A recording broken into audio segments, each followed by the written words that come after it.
오늘도 하나님의 크고 놀라운 은혜와 사랑이 우리 가운데 충만하게 임하기를 바랍니다. 오늘 함께 나눌 말씀의 제목은 하나님께 순종하는 것이 마땅하니라입니다. 한번 따라서 합시다. 하나님께 순종하는 것이 하나님께 순종하는 것이 마땅하니라. 마땅하니라. 우리가 지난 시간 아나니아와 삽비라의 사건을 우리가 들여다 보았습니다. 성령 받고 또 성령 충만한 그러한 사도들에 의해서 초대교회는 엄청난 성장을 가져왔습니다. 그리고 정말 어떻게 보면 그들 안에서 천국의 그 은혜를 경험하게 된 것이죠. 성령이 충만하다 보니까 사랑이 충만해지고, 사랑이 충만하다 보니까 뭐예요? 서로를 돌아보게 되는 거예요. 그래서 다 내 것을 내 것이라 주장하지 않는 것이죠. 그래서 소유를 팔아 다 교회 앞에 놓았을 때 그 교회가 가난하고 소외된 사람들을 챙기고 서로 유무상통을 경험하게 되는 거죠. 그러니까 교회 안에 뭐예요? 가난하고 핍절한 사람이 없어지게 되었다. 그만큼 뭐예요? 그들 안에 은혜가 넘치는 것이죠. 그 가운데 아나니아와 삽비라 사건이 일어났는데 그 사건을 잘 보내고 이제 초대교회는요 더 엄청난 은혜와 사랑을, 그 능력을 경험하게 됩니다. 그래서 그 뒤에 어떤 일이 있었냐면요, 이제 사도들에게서 큰 기적과 이사가 나타난 거예요. 사람들이 또 더 모이게 되고요. 어떤 이런 일들이 많이 더 일어나게 되는 상황 속에서 이제 오늘 다시금 이제 사도들이 핍박을 받게 되는 그러한 내용이 나오는 것입니다. 그래서 이 과정 속에서 이제 신문을 받고 또 이제 베드로가 이제 변론하는 그런 내용을 통해서 우리가 함께 은혜 나누게 될 것인데, 우리가 오늘 본문을 해보기 전에 우리가 함께 생각할 것이 있어요. 그것은 뭐냐 하면 예루살렘 초대교회의 그런 폭발적인 성장과 팽창은요 그냥 저절로 그리고 자연스럽게 이루어진 것이 아니라고 하는 사실입니다. 그럼 무엇입니까? 외적, 내적 시련에 직면하면서 그 시련들을 극복하는 과정을 통해 이루어진 것이다 라고 하는 거예요. 그러니까 우리가 뭔가 부흥이다 또 성장이다 하는 어떤 이런 부분에서요, 이것은 그냥 저절로 되어지는 줄 알아요. 아니에요. 그 나름대로 어렵고 힘든 과정이 있단 말입니다. 그럼 그런 과정들을 통해서 뭐예요? 더 다듬어지게 되는 것이고, 더 하나님의 신실한 어떤 그런 은혜들을 체험하게 되는 것이고, 그러한 과정을 통해서 뭐예요? 교회는 더 견고하게 세워지게 되는 것이에요. 그러니까 오늘도 마찬가지죠. 교회가 세워지고 교회가 성장한다는 것, 이건 저절로 되어지지 않습니다. 예? 어떤 여러 가지 외적으로 내적으로 그런 여러 가지 어떤 일들을 겪으면서 그 안에서 더 다듬어지고 더 은혜가 체험되어지고, 그런 과정들을 통해서 뭐예요? 교회는 더 굳게 세워지고 성장하게 되는 것이죠. 그러니까 초대교회는요 이러한 것들을 뭐예요? 그 모든 시련들을 극복하는 과정에서 이렇게 부흥을 경험하게 된 것이고 더 성장하게 된 것이죠. 특별히 외적인 시련은요 주로 예수님을 십자가에 못 박아 죽이는데 주도적인 역할을 했던 유대의 정치적 종교적 기득권 세력인 사내들인으로부터 이제 온 것이죠. 그러니까 이 사람들은요, 이 모임은요 철저하게 뭐예요? 예수님을 죽이는데 앞장섰잖아요. 그 뒤이어서 뭐예요? 성령 받은 제자들의 그 사역도 뭐예요? 방해하는 것이죠. 그러니까 이들은 뭐예요? 계속해서 자기 어떤 기득권을 빼앗기기 싫어서, 그것을 뭐예요? 놓지 못해서 계속해서 그런 일들을 벌이는 것이죠. 또 내적인 시련은 아나니아와 삽비라 사건과 같이 교회의 성장 과정에서 그냥 내부적으로 발생하는 그런 문제들이에요. 다 뭐예요? 처음 경험하는 거 아니겠습니까? 그렇지 않겠어요? 성령 받고 일어난 그 모든 사건들은요 다들 뭐예요? 처음 경험하는 거예요. 그러다 보니까 갑자기 그냥 폭발적인 어떤 그런 성장이 있는 그 과정에 뭐예요? 진통이 따를 수밖에 없는 것이죠. 또 그 틈을 노리고 사단은 역사하는 것이고. 그러니까 이게 하나의 큰 뭐예요? 영적 전쟁인 것이죠. 그러니까 우리는 그러한 관점에서 이것을 봐야 되는 거예요. 그래서 외적 시련이든 또는 내적 시련이든 사실 뭐예요? 사단은 이런 것들을 통해서 뭐예요? 하나님의 일을 방해하는 거죠. 성령의 일을 방해하는 거죠. 예수 복음이 땅끝까지 전파되는 것을 방해하는 거죠. 그런 반면에 하나님께서는요 주의 몸된 교회에 더 성령을 허락하시고 또 기적과 또 놀라운 은혜와 그 사랑을 더하셔서 이 모든 것들을 잘 견디게 하시고 극복하게 하시고 더 견고하게 세워지게 하시고, 이런 과정을 통해서 뭐예요? 끝까지 그 사명을 향해 나아가게 하시는 겁니다. 그러니까 이러한 과정이 사실 뭐예요? 주님 오시는 그날까지 성령 안에서 교회가 나아가야 할 길이고 성도가 나아가야 할 길이라고 하는 사실이에요. 그러니까 우리는 그것을 뭐예요? 인정하고 받아들여야 되는 것이죠. 그러니까 초대교회도 그렇지만 오늘 마지막 때를 사는 우리의 삶도 그렇습니다. 주님 오시는 그날까지 우리의 또 개인적인 삶이 끝나는 그 순간까지 우리의 삶도 역시 마찬가지예요. 그래서 오늘 우리가 늘 깨어 있어야 되는 것이고 늘 성령 충만한 그 은혜를 사모해야 하는 것이고 늘 하나님의 말씀을 가까이 하고 그 말씀을 마음판에 새겨야 하는 것이고 그리고 그 하나님을 인정하고 그 하나님을 의식하면서 살아가야 하는 것입니다. 오늘 본문도 아까 말씀드린 대로 사도들이 이제 사내들인 공회로부터 이제 재차 박해를 이제 당하는 사건이 나오죠. 그리고 그 과정에서 하나님의 지체적인 어떤 개입이 나오고요. 그 도우심의 손길이 이제 나타나고 있음을 우리에게 그대로 보여줍니다. 여러분 기억하세요. 하나님은요, 하나님의 사람들이 어려움 당하는 것을요, 모른 척하지 않습니다. 특별히 천국 복음, 예수 복음을 전파함에 있어서 그 사명을 감당해야 하는데 어려운 일을 당한다? 하나님이 손 놓고 계시지 않아요. 우리 하나님이 오늘 본문에 나오는 내용처럼 간섭하여 주시는 거죠. 물론 여러 가지 어떤 시적인 상황 속에서 하나님의 도우심의 손길은 다 다르게 나타날 수 있는 것이죠. 직접적인 어떤 우리가 특별한 어떤 기적을 경험할 수도 있는 것이고 때로는 사람을 통해서 때로는 환경을 통해서 하나님은 우리의 삶 가운데 개입하여 주시는 겁니다. 그러니까 중요한 것은 우리가 기억해야 되는 것은 하나님은 우리를 고와 같이 버려두지 아니하신다. 우리를 나몰라라 하지 아니하신다라고 하는 거예요. 그 하나님의 사랑이, 그 하나님의 신실함이 언제나 우리의 삶 가운데 함께한다는 사실을 우리가 기억할 수 있기를 원합니다. 특별히 오늘 본문 속에서 베드로를 비롯한 사도들이요, 이제 그러한 신문 과정에서 이런 표현을 해요. 사람보다 하나님을 순종하는 것이 마땅하니라. 여러분, 이 고백은요, 그들이 정말로 그 하나님께로부터 받은 그 사명을 우선순위로 두고 그것을 위해서 목숨까지도 아까워하지 않는 이러한 신앙 위에 견고히 섰을 때 나올 수 있는 이러한 고백인 것이죠. 그러니까 이들은 이런 고백을 하고 죽어도 상관없다, 이런 각오로 이렇게 외치는 거예요. 한번 따라서 합시다. 사람보다 하나님을 순종하는 것이 마땅하니라. 사실 이것이요, 교회의 힘이고 능력입니다. 이것이 성도의 힘이고 능력입니다. 오늘 이 시대에 교회가 힘이 없고 능력이 없다, 성도가 힘이 없고 능력이 없다, 그럼 바로 이러한 각오가, 이러한 고백이 사라졌기 때문이에요. 하나님보다 더 두려워하는 것이 있고요, 하나님보다 더 좋아하는 것이 있고요, 하나님보다 더 앞세우는 것이 있기 때문에 교회가 약해지고 성도가 약해지는 것이에요. 사실 이러한 고백을 하는 사람들은요, 그 누구도 막을 수 없습니다. 어찌할 수 없는 것이에요. 다시 말해서 세상이 감당치 못하는 것이죠. 그런 표현이 있잖아요. 웬만해선 그들을 막을 수 없다. 어떻게 보면 성도들의 어떤 야성이죠. 복음을 가진 자, 성령을 체험한 자들의 어떤 야성이죠. 오늘 이 시대는 그런 것들이 많이 사라졌어요. 그만큼 하나님보다도 세상을 더 의식하고, 세상에서 어떤 내 위치, 내 체면, 이런 것들을 더 많이 의식하기 때문에 이런 당당함이 많이 안 보이는 것이죠. 오늘 이 제자들의 모습은요, 이 사도들의 모습은요, 복음 증거자로서의 우리에게 뭐랄까요, 올바른 자세, 합당한 자세를 우리에게 보여주고 있는 것입니다.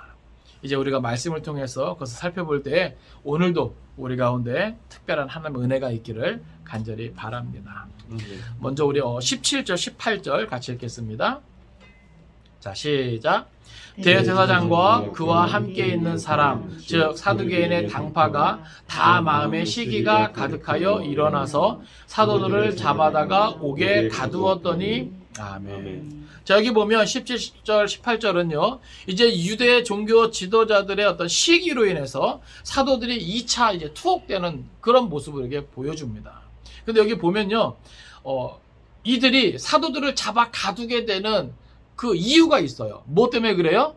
여기 보니까 사두개인의 당파가 다 마음에 뭐가 가득해서? 시기가 가득해서. 여러분, 이들이 왜 시기를 할까요? 지금 아나니아와 삽비라 사건을 통해서요, 그 뒤에 나타나고 있는 그 놀라운 역사들이 많은 백성들의 뭐예요? 마음을 사로잡았습니다. 그러니까 이 사도들의 인기가요, 점점 뭐예요? 많아지는 것이죠. 그러니까 예루살렘 내에 이들의 영향력이 점점 뭐예요? 커지는 거예요. 기존의 기득권은 누가 가지고 있는데요? 여기 보면 대제사장과 그 무리들, 사내들인 그 공회가 가지고 있었는데, 이제는 뭐예요? 그들보다도 이 예수님의 제자들, 이 사도들의 위세가 너무나 이제 커진 거예요. 그러니까 뭐예요? 시기가 이제 들어온 것이죠. 자기들의 어떤 위치, 자기들의 어떤 영향력을 뭐예요? 빼앗기고 있구나. 그런 위기의식을 느낀 것이죠. 그러니까 뭐예요? 그들이 시기가 가득해서 일어나게 되는 겁니다. 그러니까 저들의 지금 행동은 무엇 때문에 지금 나타나고 있는 거예요? 그 마음에 시기가 가득해서. 근데 여러분 기억하세요. 우리 안에, 우리 마음에 시기가 가득하게 되잖아요. 그러면요, 우리는요, 사단의 도구로 사용될 수 있다는 사실이에요. 네? 그러니까 오늘 우리 안에 시기가 가득하기 이전에 오늘 우리는 무엇으로 채워야 됩니까? 하나님의 말씀으로 채워야 돼요. 하나님의 은혜로 채워야 돼요. 하나님의 사랑으로 채워져야 돼요. 근데 그런 것들이 아니라 시기가 가득하면요, 마귀는요, 그 시기를 통해서 역사합니다. 여러분 잘 생각을 해보세요. 왜 여러분들의 입술을 통해서 이상한 말이 나갑니까? 왜 여러분들의 삶의 그런 시간들 속에서 왜 이상한 행동이 나옵니까? 그 이상한 말과 이상한 행동이 나아가기 전에 이미 여러분 안에 뭐가 가득해요? 시기가 가득한 거예요. 시기, 질투, 어떤 이러한 마음이 가득하니까 그것을 통해서 뭐예요? 마귀가 역사하게 되는 것이죠. 비록 대제사장 또 사두개인들, 율법에 능통한 자고 하나님을 안다라고 하는 사람들조차도 그 마음에 시기가 가득하니까 정말 어이없는 그런 일에 몰두하게 되는 거예요. 집중하게 되는 겁니다. 그래서 그들은 결국 뭐예요? 사도들을 잡아다가 옥에 가두게 되는 것이죠. 그러면 되는 줄 알았어요. 그 마음에 시기가 가득해서 생각한다는 것이, 야, 잡아서 옥에 가두자 말이야. 그러면 좀 예루살렘 성내에 저들의 그 인기가, 그 예수 복음의 인기가, 그 영향력이 사라질 줄 알았어요. 끝날 줄 알았어요. 그래서 그들은 그 마음의 시기가 가득해서 시키는 대로 그 사도들을 잡아다가 옥에 가두게 되는 겁니다. 자, 19절, 20절이에요. 시작. 주의 사자가 밤에 옥문을 열고 끌어내어 이르되 가서 성전에 서서 이 생명의 말씀을 다 백성에게 말하라 하매. 아멘. 아멘. 자, 여기 지금 한글 번역 성경에는 이것이 나와 있지 않은데, 원래 원문을 보면 여기 그 역접 접속사 대가 사용됐어요. 그러니까 그러나 이게 되어 있는 거예요. 그러니까 대제사장과 사두개인들 중심으로 그 마음의 시계가 가득해서 사도들을 잡아다가 옥에 가두었다는 거예요. 그러니까 그들의 생각은 뭐예요? 그럼 끝날 줄 알았어요. 그 모든 것이 사라질 줄 알았어요. 근데 성경 뭘 강조하냐면 그러나라고 하는 거예요. 하나님의 뜻은 그렇지 않다라고 하는 것이죠. 이걸 강조하는 거예요. 여러분, 하나님의 뜻은 뭐예요? 지금 성령 강림 사건으로 말미암아 초대교회 안에 강력한 역사가 나타났죠. 그렇죠? 그리고 아나니아와 삽비라를 통해서 그 교회의 순결성이 뭐예요? 지켜졌단 말이에요. 그 다음에 모든 이들이 다 뭐예요? 두려워 떨고 있는 그때 하나님의 능력은 사도들을 통해서 큰 권능과 기사로 나타났단 말이죠.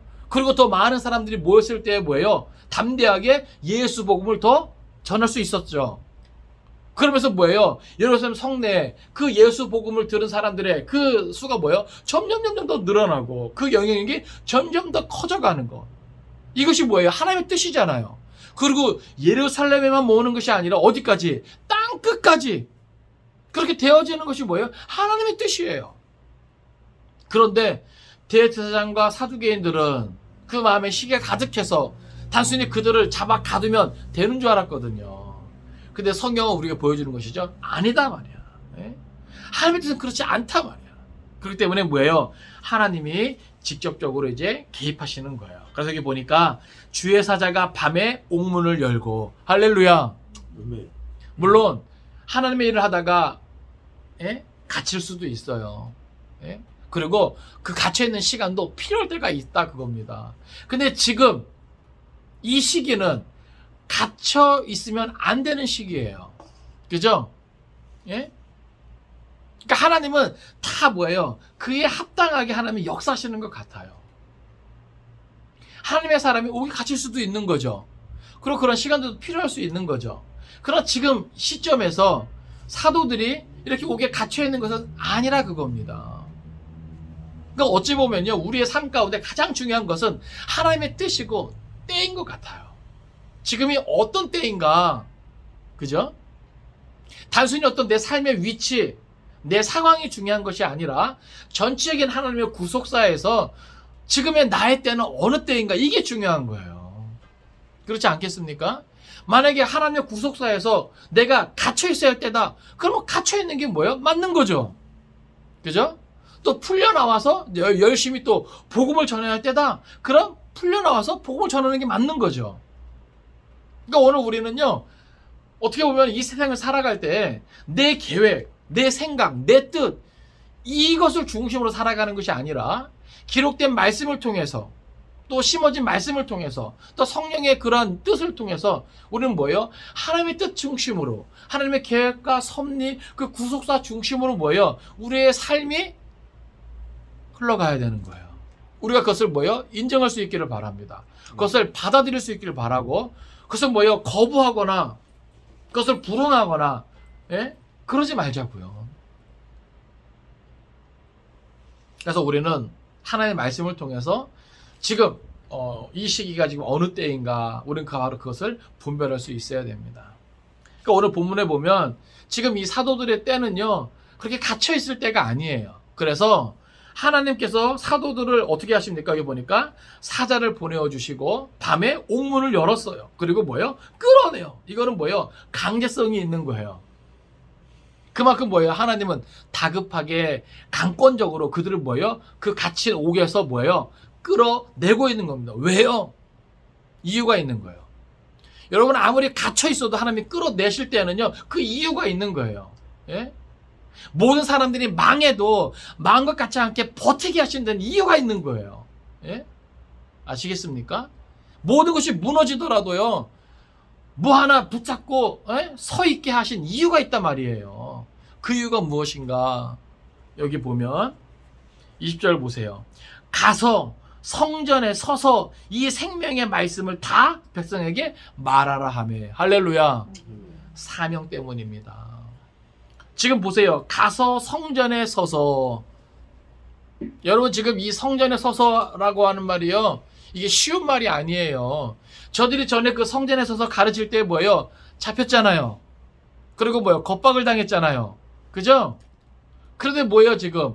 다시금 또 옥에 갇혔을 때 풀려났으면 도망가야 맞잖아요. 눈에 안 띄는 곳에 잘 꼭꼭 숨어 있어야 되잖아요. 그래요, 안 그래요? 그게 상식이죠. 그게 상식이잖아요. 아니, 옥에 갇혔던 사람이 풀려났어요. 이건 하나님의 기적이잖아요. 은혜잖아요. 그러면 어떻게 해야 돼요? 멀리 아무도 모르는 곳에 은밀하게 숨어 있어야 되잖아요. 지죽은 듯이 살아야 되잖아요. 그죠? 그런데 기껏 꺼내놓고 뭐하라 그래요? 가서 성전에 서서. 이건 뭐예요? 모든 사람들이 다 보는 앞에서, 그죠? 대놓고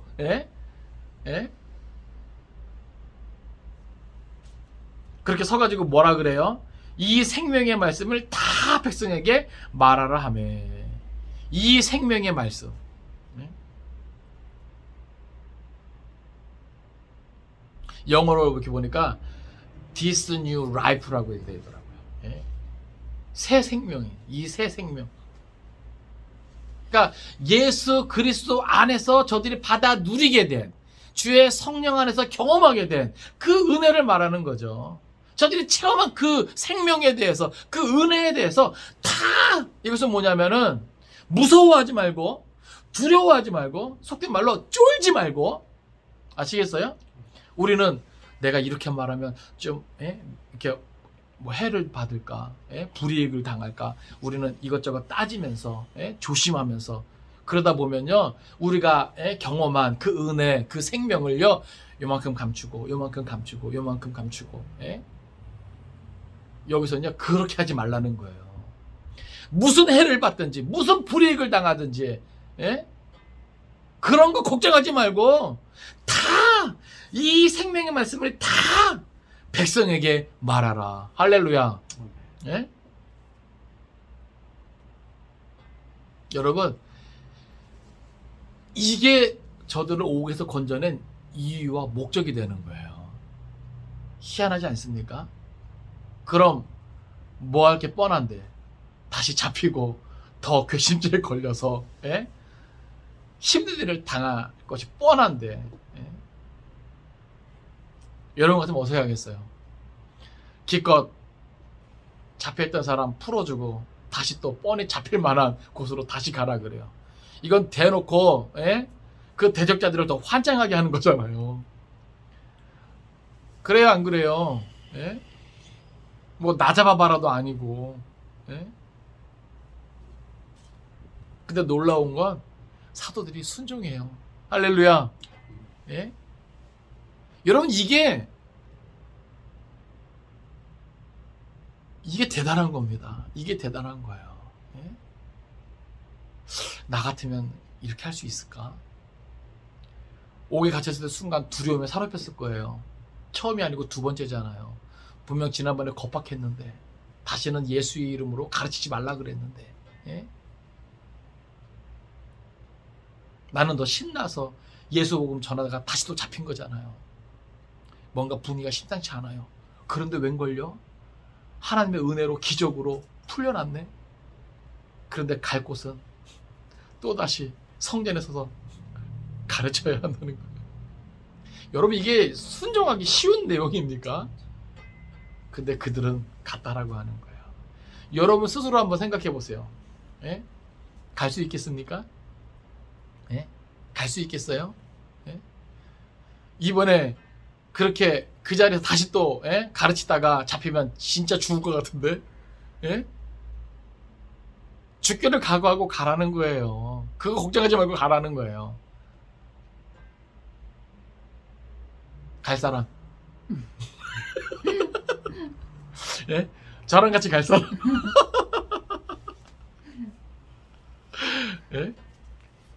근데 사실 이게 목회예요. 이게 목회예요. 이게 신앙생활이에요. 그렇죠? 마지막 때에 주님을 따른다는 것, 좁은 문으로 좁은 길로 나아간다는 것, 십자가의 길, 순교자의 삶을 감당한다는 것, 뻔히 고난당하는 줄 알면서, 죽을 줄 알면서, 해받을 줄 알면서, 고통받을 줄 알면서, 불이익을 당할 줄 알면서도 그 길을 가는 것, 또 그 길을 함께 가자고 독려하며 격려하며 아우르며 가는 게 이게 목회인 것 같아요. 이게 성도의 삶이고. 왜 이런 거 성경을 통해서 우리에게 보여줘요? 우리도 이렇게 살라는 거예요. 많은 경우에서 우리는요, 예수 어떻게 믿으려고 그래요? 조용히 숨어서 안전하게, 편안하게, 그러면서 이 땅에서 부귀영화 누리면서 재밌게 이렇게 살고 싶은 거잖아요. 그죠? 하나님이 다 꿰뚫어 보고 계세요. 하나님의 뜻, 하나님의 목적, 여러분 그걸 늘 기억할 수 있기를 바랍니다. 왜 나를 살게 하시는가? 왜 나를 왜 이 자리에 세워주셨는가? 기억할 수 있기를 바랍니다. 해받음이 있을 것인데, 불이익이 있을 것인데, 심지어 목숨이 위태로울 수도 있을 것인데, 그거 생각하지 말고 성전에 서서 이 생명의 말씀을 다 백성에게 말하라. 참 못해요. 예? 싫어요. 왜 또 저예요? 기껏 살려놓고 왜 저예요?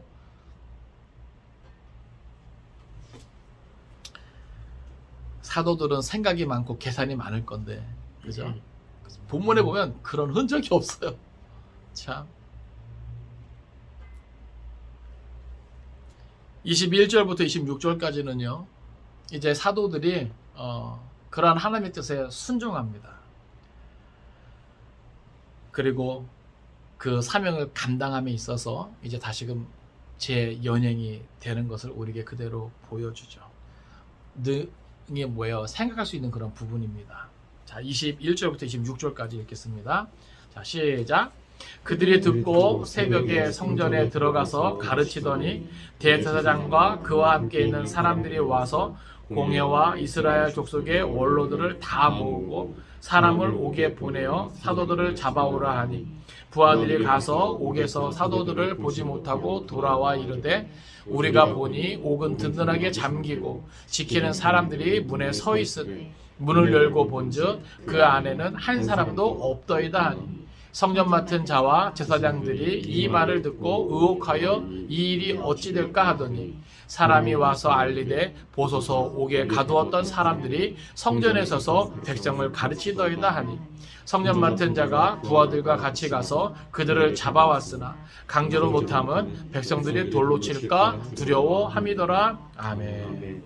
자, 먼저 21절 보면요, 참 우리에게 재밌는 그러한 모습을 우리에게 보여줍니다. 뭐냐면 이게 이제 두 가지 이제 장면이에요. 하나는 이제 풀려난 사도들이 도망치지 않고 하나님의 뜻을 거부하지 않고 외면하지 않고 정말로 가서 가르칩니다. 이것을 보여줘요. 계속해서 가르치고 있는 거예요.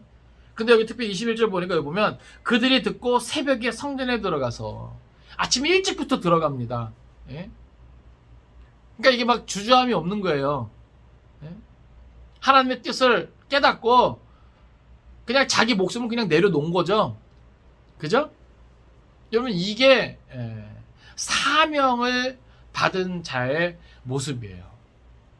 그래서 이들은 새벽에 성전에 들어가서 계속해서 가르치고 있어요. 지금 계속해서 가르치고 있는 겁니다. 그런 상황 중에 지금 여기 보면 또 한 장면이 나와요. 대제사장과 그와 함께 있는 사람들은요, 지금 사도들이 옥에서 나온 걸 알아요, 몰라요? 몰라요. 그들은 그들 나름대로 뭐예요? 할 일을 지금 하고 있는 거예요. 지금 이들은 어떻게 알고 있어요? 시기가 가득해가지고 사도들을 잡았습니다라는 이야기를 서로 하겠죠. 그리고 이들을 어떻게 신문에서 어떻게 죄로 뒤집어 씌워서 어떻게 하면 죽일까, 지금 그거 하려고요 지금 모이고 있는 거예요. 그래서 여기 보니까 대제사장과 그와 함께 있는 사람들이 와서 공회와 이스라엘 족속의 원로들을 다 모으고, 이건 지금 뭐예요? 사내들인 지금 소회가 있고 대회가 있는데 지금 그 다 모인 거예요. 예? 그만큼 뭐예요? 사도를 다시 붙잡아 온 것은요 아주 중차대한 일이라고 하는 것이죠. 예? 왜요? 자칫 잘못하다가 이스라엘의 민심이 다 어디로 가요? 자기들에게서 예수님의 제자 사도들에게로 다 지금, 그리고 새로운 복음에 저들이 막 사로잡히게 되니까 그거를 이들이 감당할 수 없는 거죠. 그러니까 뭐예요? 지금 이들을 지금 어떻게 하면 죽일까, 지금 그걸 의논하고 이제 지금 사람을 모으고 있는 거예요. 그리고 사람을 옥에 보내서 사도를 다시 뭐예요? 재판하기 위해서, 신문하기 위해서 잡아오라 그래요. 여러분 이게 지금 21절에서 우리에게 보여주고 있는 모습이에요. 그러니까 보세요. 저들은 그만큼 뭐예요? 하나님의 뜻을 몰라요.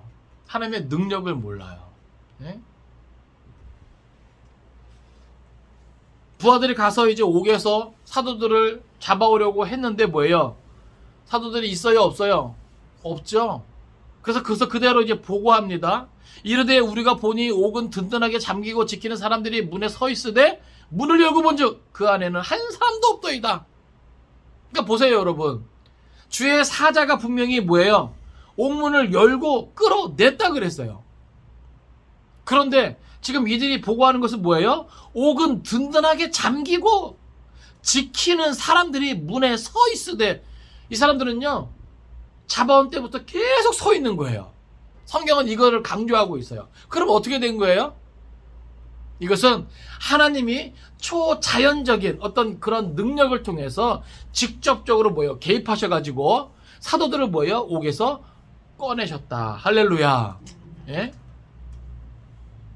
여러분, 하나님에게는요, 우리가 다 이해할 수 없는 그러한 특별한 능력이 있고 힘이 있는 거예요. 예? 그러니까 이런 초자연적인 역사를 통해서 뭐예요? 하나님은 사도들을 뭐예요? 구원해낸 것이죠. 이들은 그것을 알 턱이 없는 거예요. 어찌됐건 지금 상황이 이렇게 되었다라고 보고하니까 성전 맡은 자와 제사장들이 이 말을 듣고 의혹하여 이 일이 어찌 될까 하더니 저들은 몹시 뭐예요? 놀라고 당황하고 있는 거예요. 이 일이 어찌 될까? 지금 계속해서 뭐예요? 당황해하고 있는 거예요. 그럴 때 사람이 와서 지금 그 사도들이 성전에 서서 백성을 가르치고 있습니다. 이렇게 보고하고 있는 것이죠. 여러분, 생각을 해보세요. 얼마나 황당할까요? 분명히 옥에 있어야 될 사람들은 보이지 않고 오히려 성전에 서서 여전히 예수의 이름으로 백성들을 가르치고 있다라고 하는 이 보고를 들었을 때 이들은 너무나 어이가 없었을 거예요. 그렇지 않겠습니까? 아니, 기껏 도망쳤으면 더 멀리 도망가든지, 그죠? 예? 아예 안 보이는 곳으로 꼭꼭 숨던지 해야 될 것인데, 아니, 기껏 옥문을 나와서 한다는 것이 뻔히 잡힐 줄 아는, 예? 성전에 서서 백성들을 가르치고 있어? 여러분, 이거 완전히 괘씸죄입니다. 괘씸죄. 예? 그래서 뭐예요? 성전 맡은 자가 부하들과 같이 가서 그들을 잡아왔어요. 근데 그 잡는 과정이요, 여기 보면 강제로 못한다 그랬습니다. 왜 그럴까요? 그만큼 뭐예요? 이들의 영향력이 컸다라고 하는 거예요. 그러니까 이들을 기대하고 이들에게 뭐예요? 은혜를 입은 사람들이 뭐예요? 많았다라고 하는 겁니다. 이걸 그대로 보여주고 있는 거죠. 그래서 여기 보면 백성들이 돌로 칠까 두려워함이더라. 그러니까 지금 백성들은 뭐예요? 이 예수님의 제자들을 참 하나님의 사람들로 인정하는 것이죠. 왜냐하면 그들을 통해서 병 고침의 은혜를 얻고 저들의 문제가 해결되니까. 그럼 기적을 보니까. 그래서 그러한 사람들을 해하려고 하는 이 대제사장의 무리들을 뭐예요? 돌을 들어 칠까봐 단순히 뭐예요? 동행하자 이제 요청한 것이죠. 그랬을 때 제자들이 거기에 응하고 이제 같이 가게 되는 겁니다. 이제 27절, 28절은요, 이제 사도들에 대한 대제사장의 이제 문책이 나와요. 신문이 이제 나오는 것이죠. 우리 27절, 28절 같이 읽겠습니다. 자, 시작. 그들을 끌어다가 공회 앞에 세우니 대제사장이 물어 이르되 우리가 이 이름으로 사람을 가르치지 말라고 언금하였으되 너희가 너희 가르침을 예루살렘에 가득하게 하니 이 사람의 피를 우리에게로 돌리고자 함이로다. 아멘. 여러분, 지금 이 대제사장이 묻고 있는 이 장면을 여러분 상상해 보세요. 여러분, 이 대제사장의 얼굴이 그려지십니까? 편안한 얼굴입니까? 아니면 울그락불그락하는 얼굴입니까? 네. 기가 막히고 코가 막히고 당장이라도 이 사도들을 어찌 하고 싶은 그런 마음이 가득한, 예? 그렇죠? 왜 우리가 인생에 있어서 가장 최고로 막 분이 가득할 때, 예? 열받을 때, 정말 아무것도 안 보일 때, 그때 생각하면 딱 맞을 거예요. 그러한 지금 표정과 그러한 분위기로 이렇게 말하고 있는 거예요. 그들을 끌어다가 공회 앞에 세우고 대장이 묻는 것인데 우리가 이 이름으로 사람을 가르치지 말라고 언금하였으되, 그죠? 내가 분명히 말했지, 지난번에 말했지, 예수의 이름으로 아무것도 하지 말라고 말했지. 너희가 죽고 싶어서 환장했구나 말이야. 예?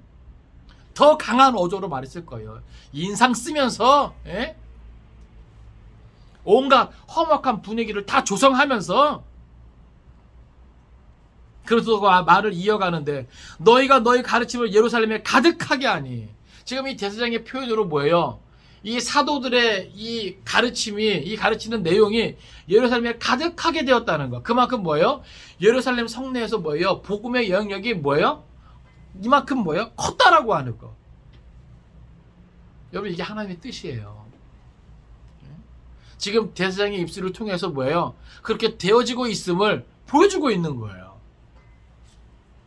그러면서 하는 말이 보세요. 이 사람의 피를 우리에게로 돌리고자 함이로다. 그러니까 그 복음을 통해서 뭐예요? 사람들은 어떤 걸 듣게 되는 거예요?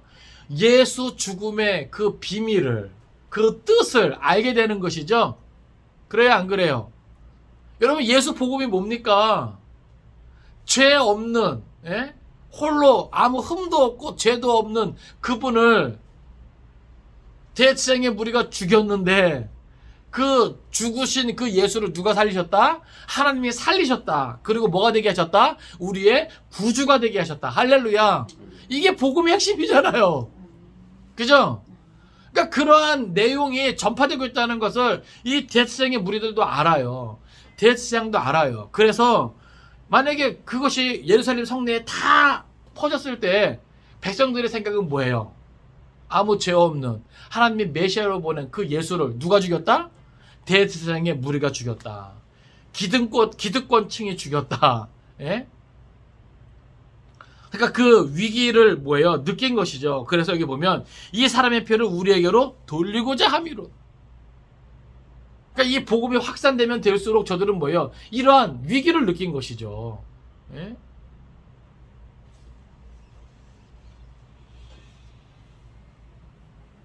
그때 이런 무서운 분위기 속에서 대제사장이 이렇게 문책을 함에도 불구하고 베드로를 비롯한 사도들이 담대히 변론하게 됩니다. 29절부터 32절까지의 말씀이에요. 우리 같이 읽습니다. 자, 시작. 베드로와 사도들이 대답하여 이르되 사람보다 하나님께 순종하는 것이 마땅하니라. 너희가 나무에 달아 죽인 예수를 우리 조상의 하나님이 살리시고 이스라엘에게 회개함과 죄사함을 주시려고 그를 오른손으로 높이사 임금과 구주로 삼으셨느니라. 우리는 이 일의 증인이요 하나님이 자기에게 순종하는 사람에게 주신 성령도 그러하니라 하더라. 아멘. 자, 여기 보면 먼저 베드로와 사도들이 이제 대답하는데 그 처음이 뭡니까? 여기 보니까 이르되 사람보다 하나님께 순종하는 것이 마땅하니라. 여기서 말하는 사람은 누구예요? 대제사장 또 그 무리들이죠. 그들이 요구하는 것은 뭐예요? 예수의 이름으로 다시는 가르치지 않는 겁니다. 말하지 않는 겁니다. 예? 그런데 하나님의 뜻은 뭐예요? 그 예수 복음을 전하라고 하는 거예요. 그러니까 완전히 뭐예요? 반대죠? 예? 거기에 대해서 지금 베드로와 사도들이 말하는 겁니다. 사람보다 하나님께 순종하는 것이 마땅하니라. 할렐루야. 여러분, 이게 초대교회의 힘이고 능력입니다. 예? 오늘 우리에게 이 신앙이 있길 바라요. 이 고백이 있기를 바랍니다. 이 외침이 있기를 바랍니다. 그 험악한 분위기에서 자기들을 위협하고 겁박하는 그 분위기에서 이건 대놓고 너희들은 틀렸어. 너희들의 뜻은 하나님의 뜻과 반대야. 이렇게 지금 말하고 있는 거예요. 자칭 하나님의 대변자들이라고 생각하는 그들 앞에서 너희들은 하나님의 뜻과 반대를 지금 하고 있는 거야. 외치고 있는 거예요. 그러니 우리가 사람보다 하나님의 뜻 순종하는 것이 마땅하지 않냐? 와, 오히려 위축되고 주눅 들고 그저 살려만 주십시오. 그죠? 이래야 정상 아닙니까? 아마 이런 것들을 기대하고 대제사장과 그 무리들은 더 뭐예요? 위협을 가했을 거예요. 분위기를 더 험악하게 몰아갔을 거예요. 그런데 웬걸요? 위축되기는커녕 살려달라고 빌기는커녕 오히려 사람보다 하나님 뜻에 순종하는 것이 마땅합니다 라고 당당하게 외치고 있으니, 야, 여러분 대단하지 않습니까? 대단하지 않습니까? 예? 그러니까 저는 이 장면에서 하나님이 얼마나 흐뭇하셨을까요? 그래요, 안 그래요? 예? 이 모습을 하나님이 보시고 얼마나 흐뭇하셨을 거예요. 무릎을 탁 치지 않았을까요? 그렇지, 그렇지. 예? 오늘 저와 여러분의 말과 행동을 통해서 하나님이 흐뭇하고 계십니까? 예? 아니면 가슴을 치면서 아휴 답답하다. 아이고 답답하다. 아무개 목사야, 아무개 성도야, 너 그렇게밖에 못 살겠니? 예? 이러고 계실지 여러분 한번 생각을 해보자고요. 예? 세상에서는 잘 먹고 잘 살고 있는 것 같으나 하나님은 답답해 하시진 않는가? 예? 세상에서는 비록 비참하고 초라해 보여서 주위 사람들의 근심, 걱정거리가 될 수는 있으나 하나님은 오히려 그렇지, 그렇지 하고 계시는가? 예? 그러니까 오늘 우리는 사람보다 하나님을 의식해야 됩니다. 예? 사람의 판단보다 하나님의 판단을 우리는 우선순위에 둬야 된다는 거예요. 예? 그게 신앙이에요. 그게 믿음이에요. 그게 다시 오실 주님을 기다리는 사람들의 삶이에요. 그게 최후 심판을 생각하는 삶이에요.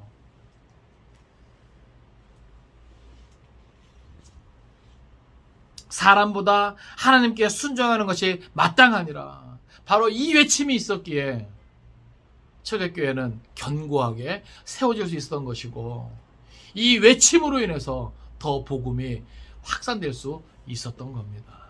아무리 힘들고 어려워도 오늘 시대의 교회가, 성도가 이 외침이 있다면 동일한 은혜를 경험하게 될 거예요. 그러나 여러 가지 형편과 상황 속에서 이렇게 외치지 못한다면 교회는 계속해서 힘을 잃어갈 수밖에 없는 것이죠. 베드로와 사도들은 계속해서 증거합니다. 너희가 나무에 달아 죽인 예수를 우리 조상이 하나님이 살리시고, 할렐루야, 예수 부활에 대해서 증거하고 있는 거예요. 예? 또 이스라엘에게 회개함과 죄사함을 주시려고 그를 오른손으로 높이사 임금과 구주로 삼으셨느니라. 승천을 말씀하시는 거예요. 그래서 하나님 보좌 우편에 앉아 계시는 우리의 구원자 되시고 우리를 위해 중보하시는 그 예수를 말하고 있는 겁니다. 우리는 이 일의 증인이요, 이 모든 일의 증인이라고 하는 거예요. 왜요? 자기들은 예수 부활을 목격했죠. 확인했죠. 그리고 그 승천과 더불어 성령 강림을 체험했습니다. 그 성령의 은혜를, 그 능력을 체험했습니다. 그리고 그 변화를 경험한 것이죠. 그렇기 때문에 뭐예요? 이 모든 일의 증인이에요. 여러분, 증인은요, 자기가 뭐예요? 직접 보고 들은 것을 증언할 수 있잖아요. 그렇지 않습니까? 근데 여기 보면 우리는 이 일의 증인이요 라고 말하면서 하나님이 자기에게 순종하는 사람들에게 주신 무엇도, 성령도 그러하니라. 할렐루야. 예, 보세요. 우리가 이 일의 증인이다. 성령 받은 사람들이 증인이 될 수 있는 거예요. 왜냐하면 성령도 그러하기 때문에 그래요. 여러분, 성령 충만합니까? 성령 충만합니까? 예나 지금이나 성령 충만한 사람은요, 바로 증인된 삶의 자리에 서 있는 거예요. 예? 여러분, 성령은요, 우리를 그 길로 이끌어 가시는 거예요. 어떤 자리로 이끌어 가세요? 증인의 자리로 이끌어 가셔요. 이 일의 증인이 될 수 있는 그 자리로 우리를 뭐예요? 이끌어 가신다, 그 말이에요. 여러분, 성령 충만이 세상의 부귀영화로 우리를 이끌어가는 게 아니에요. 세상의 성공으로 우리를 이끌어가는 게 아니에요. 아시겠습니까? 물론 세상의 성공과 함께 증인의 자리도 될 수 있겠죠. 그렇죠? 그러나 여러분, 보다 더 궁극적으로 삶의 형편이 어떠하든지 우리의 자리, 우리의 위치가 어떠하든지 성령은요, 그 충만함은요, 우리를 증인의 자리로 이끌어 가십니다. 예? 가정에서든 일터에서든 모든 사람과의 관계 속에서든 내가 늘 성령 충만하다면 내가 있는 그곳에서 나는 이 모든 일에 증인으로 존재할 수 있어야 하는 거예요. 그런 삶의 모습이 하나님을 기쁘시게 할 수 있고 시원하게 해드릴 수 있는 거예요. 하나님을 흐뭇하게 해드릴 수 있는 거예요. 왜 우리 그런 찬양도 있잖아요. 나 주님의 기쁨 되기 원하네. 내가 원하는 한 가지, 그죠? 여러분이 원하는 한 가지는 무엇입니까? 세상의 성공입니까? 부귀 영화입니까? 성령 충만한 사람들의 내가 원하는 한 가지, 하나님의 기쁨 되기 원하는 것, 복음의 증인 되기 원하는 것입니다. 네? 말씀을 정리합니다. 우리는 여기서 하나님의 사람들의 위대한 특징들을 우리는 확연히 볼 수 있는 것이죠. 몇 가지를 생각할 수 있는데, 첫째는 바로 용기 있는 사람들이라고 하는 거예요. 한번 따라서 합시다. 용기 있는 사람들이었다. 용기 있는 사람들이었다. 여러분, 옥에서 나와가지고 곧장 돌아가서 성전 안에서 가르치라고 하는 이 명령은요, 안전을 제일로 생각하는 사람들에게는요, 믿을 수 없는 소리예요. 그죠? 늘 안전한 것 생각하는 사람들은요, 절대로 이 말을 들을 수가 없는 거예요. 왜 그렇습니까? 이 명령을 따른다는 것은요, 무모한 행동이죠. 그래요, 안 그래요? 그러니까 여러분, 신앙생활은요, 너무 안전한 생각만 하는 것이 신앙생활이 아니에요. 때로는 예수의 이름으로 무모할 수도 있어야 되는 것이에요. 예? 지금 이 사도들은요, 무슨 일이 일어날 줄 알면서도 뭐예요? 그들은 갔다라고 하는 겁니다. 우리 함께 갑시다. 예수 복음 들고 함께 갑시다. 예? 이게 교회죠. 이렇게 할 수 있는 게 교회고, 이렇게 해야만 하는 게 교회예요. 예? 용기 있는 사람들, 바로 하나님의 사람들의 위대한 특징입니다. 예? 예수님도 알면서도 예루살렘으로 갔어요. 사도 바울도 알면서도 예루살렘으로 갔어요. 예? 다 알면서도 가요. 알면서도. 예? 그죠? 우리는 뭐예요? 알면 도망가죠. 그죠? 알면서도 갈 수 있는, 예수의 이름으로 무모해질 수 있는 저 여러분 될 수 있기를 바랍니다. 또 한 가지 위대한 특징은 이들은 원칙주의자다. 원칙주의자. 한번 따라합시다. 원칙주의자다. 원칙주의자다. 여러분, 이들에게는 오직 한 가지 원칙은 무엇이냐면, 어떤 대가를 치르더라도, 어떤 환경에서라도 하나님께 대한 순종이 무엇보다 앞서야 한다는 것입니다. 할렐루야. 아멘. 여러분, 이 원칙 하나면 됩니다. 예? 그 무엇도, 그 어떤 것도 하나님을 대신할 수 없습니다. 하나님께 대한 순종이 무엇보다도 앞서야 합니다. 이것은 예나 지금이나 하나님의 사람들이라면 똑같아야 되는 거예요. 예? 이렇게 할 수 있는 게 교회고, 이렇게 할 수 있는 게 성도입니다. 이들은요, 절대로 이게 과연 안전한 길인가? 이렇게 하는 것이 안전한 행동인가? 이렇게 묻지 않았어요. 이들은 이것이 하나님께서 내가 하기를 원하시는 것일까? 이렇게 묻고 있는 것이죠. 하나님께서 원하시는 것이라면 그 모든 안전한 그러한 방법들은 뭐예요? 다 내버려 두고 순종했다라고 하는 겁니다. 할렐루야. 우리가 삶을 살아가면서 왜 안전한 길 있잖아요. 보다 더 쉽고 편한 길 있잖아요. 그러나 지금 이들은 뭐예요? 그거 생각하지 않는 거죠. 그죠? 성전에 서서 가르치라! 그렇게 하면 뻔히 뭐 어떤 결과가 나올 줄 알지만 이들은 뭐예요? 그게 안전한가? 생각하지 않았단 말이에요.